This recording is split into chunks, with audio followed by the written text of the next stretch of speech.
13 ஆண்டுகள் நிறைவடைந்து 14ஆம் ஆண்டில் அடியெடுத்து வைக்கும் தந்தி டிவிக்கு குடியரசு துணைத் தலைவர் சிபி ராதாகிருஷ்ணன் வாழ்த்து தெரிவித்துள்ளார். நேர்மையான செய்தி, ஆயுத எழுத்து, மக்கள் மன்றம், கேள்விக்கென்ன பதில் போன்ற நிகழ்ச்சிகள் வழியாக நாட்டின் பிம்பத்தை தொடர்ந்து பிரதிபலிப்பதாகவும் புகழாரம் சூட்டியுள்ளார். தாய்மொழி பற்று மொழி உணர்வை ஊட்டும் தூண்டுகோலாக செயல்படுவதாக பிரதமர் நரேந்திர மோடி பாராட்டியுள்ளார். பல ஆண்டுகள் மக்கள் சேவை செய்து ஊக்குவித்து ஒன்றிணைக்கும் பணியை தந்தி டிவி தொடர்ந்து செய்ய வேண்டும் என்றும் வாழ்த்தியுள்ளார். மக்கள் மன்றத்தில் ஆரோக்கியமான கருத்தாக்கத்தை உருவாக்குவதில் தந்தி டிவியின் செயல்பாடுகள் பாராட்டத்தக்கவை என மக்களவை எதிர்க்கட்சித் தலைவர் ராகுல் காந்தி தெரிவித்துள்ளார். ஊடகத்துறை மீது அசைக்க முடியாத அர்ப்பணிப்பை கொண்டிருக்கும் தந்தி டிவியின் ஒட்டுமொத்த குழுவுக்கும் அவர் வாழ்த்து கூறியுள்ளார். தந்தி டிவி தமிழ் ஊடக உலகின் நம்பகமான குரலாக உள்ளது என காங்கிரஸ் தேசிய தலைவர் மல்லிகார்ஜுன கர்கே புகழாரம் சூட்டியுள்ளார். விவாதங்களுக்கான களமாக மிகுந்த அர்ப்பணிப்புடன் தொடர்ந்து இயங்கி வருவது பாராட்டத்தக்கது என்றும் வாழ்த்தியுள்ளார்.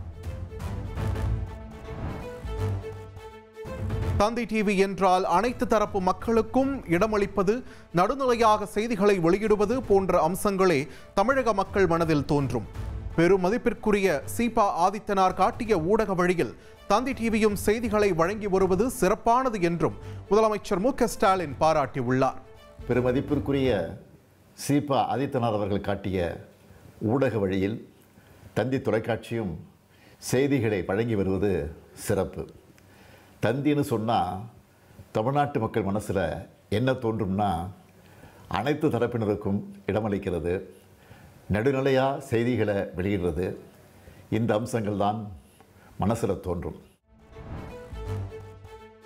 தந்தி டிவியின் 13 ஆண்டுகால சேவை மக்களுக்கு மனநிறைவை ஏற்படுத்தியுள்ளது. அது பல்லாண்டுகள் தொடர வேண்டும் என அதிமுக பொதுச் செயலாளர் எடப்பாடி பழனிசாமி வாழ்த்தியுள்ளார். 14ஆம் ஆண்டு அடியெடுத்து வைக்கின்ற இந்த நன்னாளில் மென்மேலும் தந்தி தொலைக்காட்சி மக்களுக்கு நல்ல செய்திகளை கொடுக்கும். 13 ஆண்டு காலம் அவருடைய செய்தி மக்கள் நிறைவு பெறுகின்ற அளவுக்கு இருந்தது.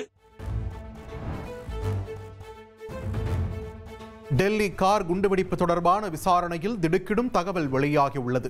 8 பேர் கொண்ட கும்பல் 2 குழுக்களாக பிரிந்து 4 நகரங்களில் குண்டுவெடிப்பு நடத்த திட்டமிட்டிருந்தது கண்டுபிடிக்கப்பட்டுள்ளது.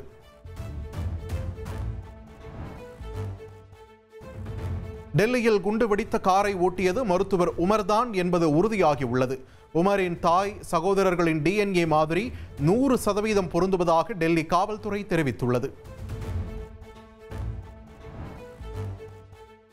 டெல்லி கார் குண்டு வெடிப்பை நிகழ்த்திய டாக்டர் உமர் வெடிகுண்டு தயாரிக்க உரம் வாங்கியது விசாரணையில் அம்பலமாகியுள்ளது.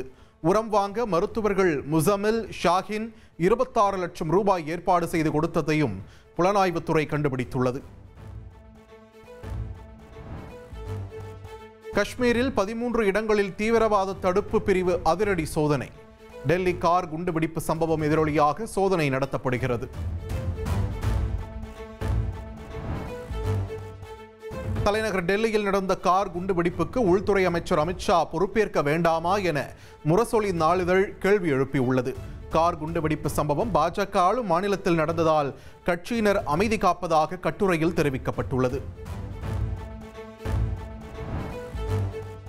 தமிழகத்தின் 7 மாவட்டங்களில் மதியம் 1 மணி வரை மழை தொடரும் என வானிலை ஆய்வு மையம் தெரிவித்துள்ளது. சென்னை, செங்கல்பட்டு, திருவள்ளூர், காஞ்சிபுரம், ராமநாதபுரம், நெல்லை, தூத்துக்குடியில் மழை தொடரும் என்றும் அறிவிக்கப்பட்டுள்ளது. சென்னை மற்றும் புறநகர் பகுதிகளில் விட்டு விட்டு மழை பெய்து வருகிறது. தியாகராய நகர், சைதாப்பேட்டை, கிண்டி, வேளச்சேரி, தரமணி உட்பட பல இடங்களில் விட்டு விட்டு மழை பெய்கிறது. ராமநாதபுரம், தூத்துக்குடி மாவட்டங்களில் கனமழை பெய்தது. மாணவர்கள், அரசு மற்றும் தனியார் நிறுவன ஊழியர்கள் மழையால் பாதிக்கப்பட்டனர்.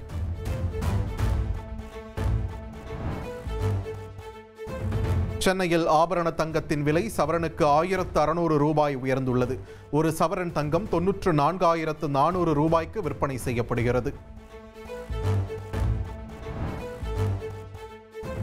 சமூக நலத்துறை சார்பில் 90.41 கோடி ரூபாய் மதிப்பீட்டில் 12 புதிய தோழி விடுதிகள், கூர்நோக்கு இல்ல கட்டடங்கள் அமைக்க முதலமைச்சர் மு.க. ஸ்டாலின் அடிக்கல் நாட்டினார்.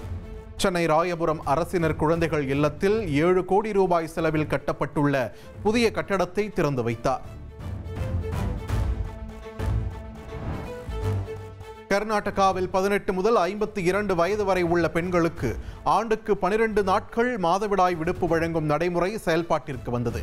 பெண்களின் உடல் நலத்தை பாதுகாக்கவும் பணியிடங்களில் சுமூகமான சூழலை உருவாக்கவும் இந்த முடிவு.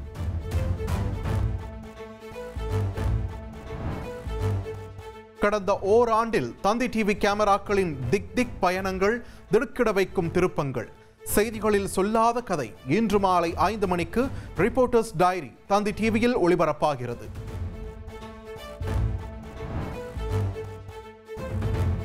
மக்களுக்காக மக்களின் கேள்விகள் புத்தம்புது வடிவத்தில் ஆயுத எழுத்து மக்கள் முன்னாள் நிகழ்ச்சி இன்று இரவு 8 மணிக்கு உங்கள் தந்தி டிவியில் ஒளிபரப்பாகிறது.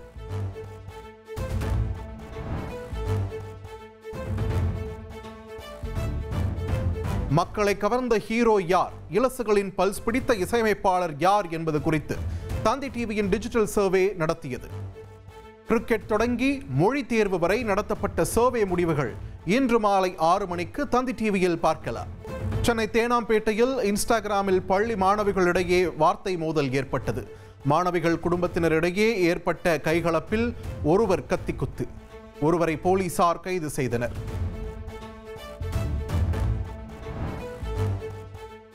அமெரிக்காவின் H-1B விசா கொள்கை தளர்த்தப்படுவதாக வெளியான தகவலை அந்நாட்டு நிதியமைச்சர் ஸ்காட் பெசன்ட் மறுத்துள்ளார்.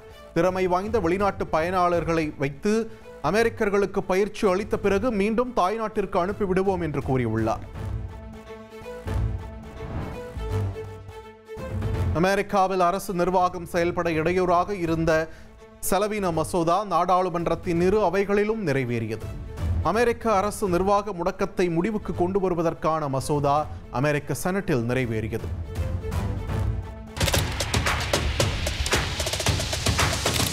அதிமுக்கிய விவரங்களை அனைவருக்கும் புரிய வைக்கும் பாட்காஸ்ட். பொருளாதாரத்தை பல ட்ரில்லியன் ஆயுதங்களை கொள்முதல் செய்கிறது, சம்பவங்களை தேடி களத்திற்கே உங்களை அழைத்து செல்லும் ஸ்பாட்லைட்.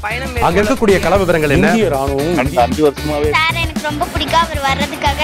எங்களுடைய நியாயமான கோரிக்கை. Even at the cost of stopping. பார்வையாளர்களையும் செய்திக்குள் பங்கெடுக்க செய்யும் மக்கள் குரல். 50 ரூபாய் எங்களுக்கு தண்ணிக்கு ஒரு தீர்வே இல்லங்க 10 வருஷமா. எங்களுக்கு சரியான ஒரு விடிவு கிடைக்கவில்லை. 60,000 ஏக்கருக்கு தான் கேக்குறோம், பிச்சை கேக்குறாங்க. புத்தம் புதிதாக, வித்தியாசமாக. சில இடங்கள்ல பாகிஸ்தான்லயே பாராட்ட வேண்டாம், ஆனால் அதற்கு கொச்சைப்படுத்த வேண்டாம் என்று நான் கேட்டுக்கொள்கிறேன். மதத்தால் இனத்தால் மக்களை எப்படியெல்லாம் பிளவுபடுத்த முடியுமோ அந்த பிளவிற்குண்டான ஆயுதமாக இந்த மாநாட்டை அவர்கள் பயன்படுத்த நினைக்கின்றார்கள். அரசியலிலிருந்து சினிமா தனித்து இயங்க முடியாது. அனைத்தும் உங்களுக்காக.